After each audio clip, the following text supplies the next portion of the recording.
Dicen que el chino, el coreano y el japonés son muy distintos, pero no tengo ni la menor idea de cómo. ¿Me puedes enseñar?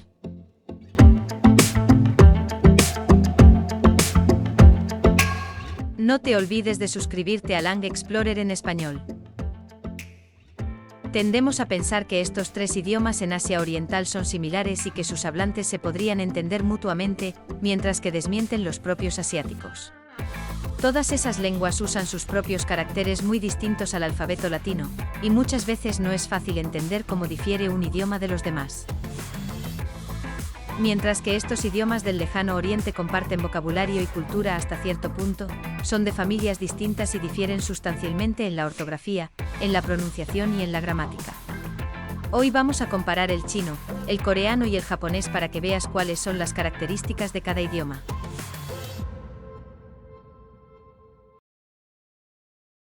Empecemos por echar un vistazo a las familias lingüísticas a las que pertenecen los tres idiomas. El chino estándar o mandarín en español y 普通话 en propio mandarín, pertenece a la familia lingüística sino-tibetana, que incluye el cantonés, el hokkien, el hakka y otras lenguas chinas, así como el tibetano, el birmano, el dzongkha, lengua oficial de Bután, y otros idiomas hablados por diversos grupos étnicos de China, países del sudeste asiático e incluso India y Nepal. Aunque todavía no se sabe cuándo se habló la lengua proto-sino-tibetana, podría ser más antigua que la proto-indoeuropea, que se cree que se habló entre el año 4000 y 3000 a.C. Con el tiempo el protoidioma se ha transformado en el mandarín moderno, el tibetano, el birmano y otras lenguas que parecen muy distintas. El coreano y el japonés, en cambio, pertenecen a dos familias lingüísticas distintas, la coreánica y la japónica, respectivamente, y básicamente no hay ningún idioma cercano en el extranjero. Recién se ha publicado un nuevo estudio que sostiene que ambas lenguas, junto con otras familias lingüísticas como la túrquica, que incluye, por ejemplo, el turco, el kazajo y el uzbeco, y la mongólica, que incluye el mongol, entre otros, pueden remontarse al proto-transeurasiático, que se supone que estaba hablado hace 9000 años por los agricultores de mijo en lo que hoy es el nordeste de China, basándose no solo en la lingüística, sino también en la arqueología y en la genética molecular. Lo importante es que el chino no es una lengua hija del proto-transeurasiático, incluso al suponer que se ha demostrado que esta hipótesis es correcta, por lo que podemos suponer que el ancestro común del chino, el coreano y el japonés podría ser mucho más antiguo, si es que tal protolengua existe. Las lenguas transeurasiáticas son una versión readaptada del concepto de lenguas altaicas con un nuevo nombre, pero aún no existe un amplio consenso sobre la existencia de esta familia lingüística, al menos en la filología. Así que tenemos que considerar el coreano como una de las lenguas de la familia coreánica, que incluye tanto dialectos en Corea del Norte y del Sur, como el Jeju que se habla en esa isla al sur de la península coreana. Y el japonés como una de la familia japónica, que incluye otros dialectos del japonés en el Japón metrópoli y otros variantes en las islas Ryukyu. Luego, la ortografía. Aunque el chino clásico era inicialmente el sistema de escritura oficial en todas estas culturas, cada una pasó por su propia historia. Obviamente en chino solo se utilizan caracteres chinos, llamados 汉字 en mandarín, pero hay dos variantes, el chino simplificado, introducido en China continental en la década de 1950, y el tradicional, que aún se utiliza en Taiwán, Hong Kong y Macao. Aunque estas dos últimas ciudades fueron devueltas a China en la década de 1990, allí nunca se implementó la reforma de la escritura. En Corea, tradicionalmente solo se utilizaban caracteres chinos, llamados 한자 en coreano, pero en 1446, el rey Sejong estableció el 한글 un alfabeto fonético como escritura para los plebeyos que no tenían conocimientos del chino. Durante la dinastía Joseon, que duró hasta 1910, la escritura china se utilizaba para fines oficiales y el uso del 한글 se limitaba a textos para plebeyos, pero la educación obligatoria, que comenzó durante el periodo de ocupación japonesa, entre 1910 y 1945, introdujo una mezcla de caracteres chinos y hangul. Tras la independencia, sin embargo, tanto Corea del Norte como del Sur abolieron el uso de caracteres chinos, y hoy su uso es muy limitado en la península coreana, utilizándose exclusivamente el hangul para la escritura en general. La característica del hangul es ser caracteres compuestos de distintos fonemas para expresar una sílaba, que suele estar formada por una consonante, una vocal y una o dos consonantes. Por tanto existen miles de caracteres, aunque solo hay 24 fonemas básicos en Hangul, o 40 si se incluyen los compuestos, porque se juntan distintos fonemas para formar un solo carácter. La parte final consonántica se llama pachim, que puede ser doble, es decir, pueden aparecer dos consonantes al final de una sílaba, y aunque normalmente solo se pronuncia una de ellas, la otra también se pronuncia cuando va seguida de otra palabra que empiece por vocal, similar a la liaison en francés. En Japón, se crearon en el 9º siglo dos alfabetos fonéticos llamados hiragana y katakana, que poco a poco fueron a utilizarse en muchas ocasiones. En el japonés moderno, el hiragana, se utiliza para palabras que no tienen equivalente en kanji, la pronunciación japonesa de los caracteres chinos, o si son demasiado complejos para ser utilizadas en japonés moderno, mientras que el katakana, se emplea básicamente para expresar nombres extranjeros, como países, ciudades y personas, así como conceptos occidentales que no existen en japonés. Después de la Segunda Guerra Mundial se introdujeron kanji simplificados con menos trazos, aunque a menudo son diferentes de los utilizados en chino simplificado. Sin embargo, prácticamente ningún texto utiliza exclusivamente el hiragana y el katakana, por lo que el japonés moderno se escribe utilizando diferentes tipos de caracteres, no solo estos dos fonéticos, sino también los chinos, y ocasionalmente alfabetos romanos y números arábigos. Otra característica importante es que mientras que el chino y el coreano moderno se escriben solo horizontalmente, en los periódicos y libros japoneses se sigue utilizando habitualmente la escritura vertical. Ahora bien, comparemos estas tres lenguas por mirar cómo se escriben y oír cómo se pronuncian. He aquí el ejemplo de la Declaración Universal de los Derechos Humanos. Artículo 1. Todos los seres humanos nacen libres e iguales en dignidad y derechos y, dotados como están de razón y conciencia, deben comportarse fraternalmente los unos con los otros. 第一条，人人生而自由，在尊严和权利上一律平等。他们富有理性和良心，并应以兄弟关系的精神相对待。 제1조 모든 인간은 태어날 때부터 자유로우며 그 존엄과 권리에 있어 동등하다. 인간은 천부적으로 이성과 양심을 부여받았으며 서로 형제의 정신으로 행동하여야 한다. 第1条、すべての人間は生まれながらにして自由であり、かつ尊厳と権利とについて平等である。人間は理性と良心とを授けられており、互いに同胞の精神を持って行動しなければならない。 Como ves, el chino simplificado y el tradicional tienen caracteres idénticos y diferentes, aunque utilizan las mismas palabras. La diferencia de esos caracteres dificulta la comprensión a quienes no están acostumbrados a otra forma. En coreano y japonés, se utilizan sus respectivas palabras propias y las de origen chino. En coreano moderno solo se emplea el hangul, mientras que en japonés se utilizan tanto los caracteres chinos como el hiragana. En cuanto al grado de comprensión mutua de estos caracteres, en primer lugar, ni los hablantes de chino ni los de japonés pueden entender en absoluto el coreano escrito, a menos que ya hayan hecho esfuerzos importantes para aprender esa lengua y tener una idea clara de cómo corresponde cada sonido a cada carácter chino o cada fonema en inglés, ya que el hangul no se utiliza en absoluto en sus propias lenguas. La mayoría de los coreanos contemporáneos tampoco están acostumbrados a los caracteres chinos, por lo que leer chino y japonés también les resultará difícil a menos que tengan un buen conocimiento previo.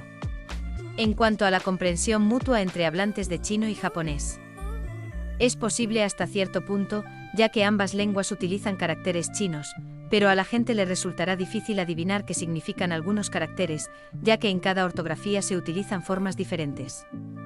Por otro lado, el chino tradicional puede ser más fácil de entender que otros variantes, debido a que dichos caracteres se utilizaban antiguamente tanto en Japón como en China continental, por lo que quienes estén acostumbrados a leer libros y textos antiguos no tendrán muchas dificultades para entender los caracteres chinos tradicionales. Por lo tanto, podemos decir que los hablantes de chino y japonés pueden comunicarse hasta cierto punto por escrito, aunque no se puede realizar ninguna comunicación oral. Y ahora, la pronunciación. Cada idioma tiene una enorme variedad dentro de sí, así que esta vez solo trataremos de la pronunciación estándar. Pero hay algunas similitudes curiosas entre estas tres lenguas asiáticas, sobre todo si las comparamos con el español y otras lenguas europeas. En primer lugar, ninguna de ellas tiene la L y la R de la misma forma que las europeas. El chino carece de la R, el japonés de la L y el coreano tiene ambas, pero con la restricción de que la L y la R solo pueden aparecer al final y al principio de una sílaba, respectivamente. Básicamente en lenguas europeas como el español, el inglés, el francés y el ruso, la L y la R pueden aparecer tanto al principio como al final de una sílaba, pero esto no está permitido en ninguna de estas lenguas de Asia Oriental. En segundo lugar, la pronunciación de la V está ausente en las tres lenguas. En la mayoría de las lenguas europeas, salvo el español, otras consonantes como la W, la F y la B se convirtieron en V, que se utiliza hoy en día con bastante frecuencia. Pero no se ha producido esta innovación en ninguna de las tres lenguas de Asia Oriental, y sus hablantes la sustituyen por la B igual que en español. Veamos pues las características específicas de cada lengua. El chino destaca por ser una lengua tonal. El mandarín tiene 4 tonos, como por ejemplo ma, ma, ma, ma. Y a veces este tono es fundamental para distinguir las palabras, ya que tanto las consonantes como las vocales pueden ser idénticas. De hecho, este es el caso de 2 provincias chinas pronunciadas Shanxi y Shanxi. respectivamente. Por eso se decidió alterar la grafía de la segunda en la transcripción romana, llamada pinyin, para añadir otra A y así permitir que los no chinos pudieran distinguirlas.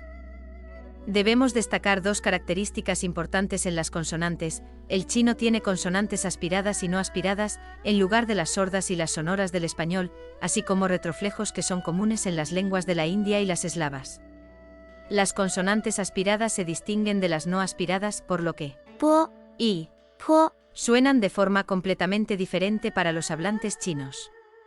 Lo engorroso es que las consonantes retroflejas son bastante difíciles de distinguir de las no retroflejas. Por ejemplo, J, Q y X significan consonantes no retroflejas, mientras que ZH, CH y SH indican que lo son, por lo que sus sonidos son como. Zhong, shang, cheng. Además, hay otra retrofleja que se escribe con R como. Ri. En cuanto a las vocales, la E falta en chino como monoctongo, aunque existe como parte de un diptongo.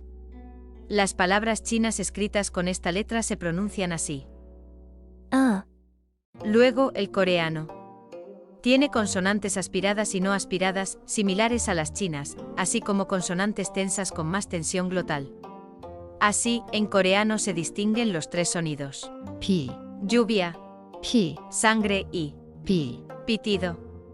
Las consonantes tensas son muy raras en otras lenguas, pero pueden encontrarse en algunos dialectos del gaélico irlandés y escocés. El coreano carece de las consonantes la F y la Z, que se sustituyen por la P y la J inglesa, respectivamente, y también carece de palabras que empiecen por R, y esas palabras chinas que empiezan por la L se pronuncian con la N o mudas. Así que el mismo apellido se pronuncia Li.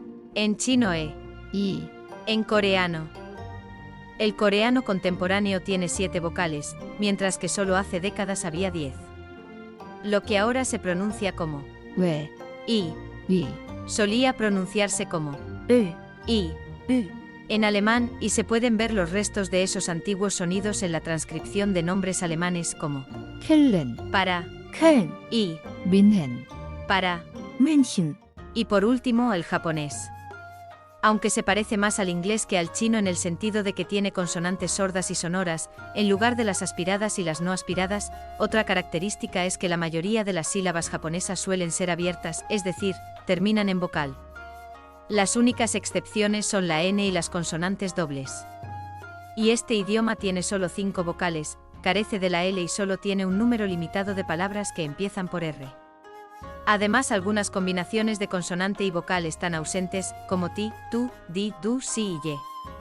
Así, tour, se pronuncia como ツア coffee, es, ー、コーヒ window, es, ー、ウィンドウ、 y dilemma, es.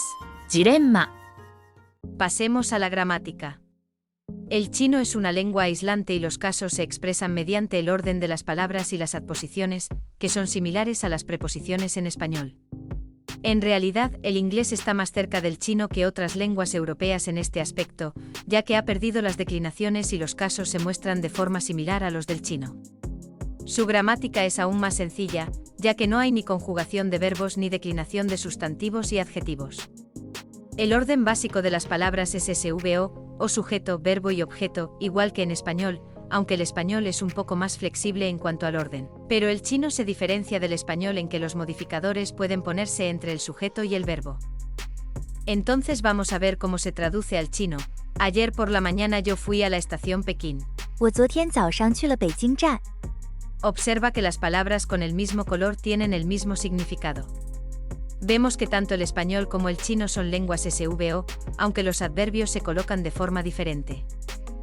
Por otro lado, tanto el coreano como el japonés son lenguas aglutinantes y tienen partículas similares a los casos de las lenguas indoeuropeas, que se añaden después de los sustantivos. Mientras que las lenguas indoeuropeas tienen múltiples patrones de declinación, ni el coreano ni el japonés posee tanta complejidad, y básicamente se añaden las mismas partículas. Otra característica de ambas lenguas es que son SOV, sujeto, objeto, verbo, por lo que las frases siempre terminan con un verbo, etc. Hay que darse que en esos idiomas los adjetivos se conjugan como los verbos, y lo que en español es pronombre relativo se expresa con un verbo o un adjetivo en atributivo precedido de palabras modificadoras. Como veremos más adelante con un ejemplo. Además, se ha desarrollado bastante el sistema honorífico y los verbos, los sustantivos y los pronombres suelen utilizar palabras diferentes para dirigirse a la persona a la que deben honrar. Sin embargo, existen diferencias entre los dos idiomas en cuanto a los honoríficos. En coreano se usa el honorífico absoluto, o sea, hay que honrar a este tipo de personas sin importar con quién hables, mientras que el japonés usa el relativo. O sea, debes evitar honrar a tu familiar o a tu jefe cuando hables de ellos con una persona ajena importante. Veamos un ejemplo. ¿Cómo se traduce la frase recibí un correo electrónico del profesor que conocí ayer, al coreano y al japonés, respectivamente? 어제 알게 된 교수님으로부터 메일을 받았다. 昨日知り合った教授からメールをもらった。 Aquí se ve que el coreano utiliza el honorífico nin para el profesor, mientras que el japonés no lo hace porque se considera, como honorífico, el propio título de profesor, por eso ya no es necesario añadir nada más. Por último, el vocabulario. Por un lado, el chino intenta traducir todos los conceptos occidentales en su propio vocabulario, aunque se transcriben los nombres propios como países, ciudades y nombres de personas. Por otro lado, tanto el coreano como el japonés tienen no solo su propio vocabulario, sino también las palabras de origen chino y otras de lenguas occidentales, principalmente del inglés. Aunque esas palabras autóctonas tienen poco en común, la influencia histórica que recibieron de China hizo que estas dos lenguas se asemejen más en cuanto al vocabulario. Hay palabras, no obstante, que solo son comunes entre el coreano y el japonés, y otras solo comunes entre el chino y el coreano, y palabras que tienen significados diferentes en cada una de las tres lenguas. Además, estas palabras suelen pronunciarse de forma muy diferente en los tres idiomas. Veamos cómo se pronuncia República Popular China, escrita con 7 caracteres en los tres idiomas. 中华人民共和国 중화인민공화국. 中華人民共和国。 Resumamos lo que hemos aprendido hoy. 1. El chino pertenece a la familia de lenguas sino-tibetanas, que incluye el tibetano, el birmano y otras, mientras que el coreano y el japonés tienen sus propias familias, aunque existe la hipótesis de que comparten una protolengua común, junto con el turco y el mongol, y muchas otras, que se hablaba en el noreste de China hace 9.000 años. 2. El chino tiene dos sistemas de escritura, el chino simplificado en China continental y el chino tradicional en Taiwán, Hong Kong y Macao, mientras que el japonés tiene sus propios caracteres chinos simplificados. Una gran cantidad de caracteres difieren entre estas tres variantes. Tanto el japonés como el coreano tienen sus propios alfabetos. Mientras que el japonés los utiliza, llamados hiragana y katakana, junto con los caracteres chinos, el coreano moderno utiliza casi exclusivamente su propio alfabeto, llamado hangul. 3. En cuanto a la fonología, estas tres lenguas tienen las líquidas incompletas y carecen de la V. El chino tiene 4 tonos y retroflejo mientras que carece del sonido E, el chino y el coreano tienen consonantes aspiradas y no aspiradas, mientras que el japonés tiene sonoras y no sonoras, similares al inglés. Y el coreano también tiene consonantes tensas mientras que carece de las consonantes la F y la Z. 4. En cuanto a la gramática, el chino es una lengua aislante, que indica el caso mediante el orden de las palabras y las adposiciones. sin declinación para sustantivos y adjetivos ni conjugación para los verbos, mientras que el japonés y el coreano son lenguas aglutinantes, en las que se añaden partículas después de un sustantivo para indicar el caso. Y son lenguas SOV y los adjetivos también se conjugan. Además, estas dos lenguas tienen honoríficos. 5. En cuanto al vocabulario, el chino intenta traducir al chino todos los conceptos occidentales sin transcribirlos. Tanto el coreano como el japonés han recibido influencias del chino, aunque conservan sus respectivos vocabularios, pero en muchos casos la pronunciación es bastante diferente entre los tres. Gracias por ver este vídeo. Te esperamos en el próximo.